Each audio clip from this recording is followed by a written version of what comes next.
अस्सलाम वालेकुम फ्रेंड्स, तो क्या हाल चाल है। आज उम्मीद करता हूँ आप सब खैरियत से हैं। आज आपके लिए कुछ डिज़ाइन लेके आया हूँ विदाउट कलर है। गैराज का डिज़ाइन है। ये पैमाइश है 10x20।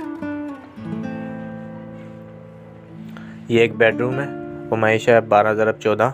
आप इसे 12x12 में भी लगा सकते हैं, 13x13 में भी लगा सकते हैं। ये एक बेडरूम है। पैमाइश है 13x13।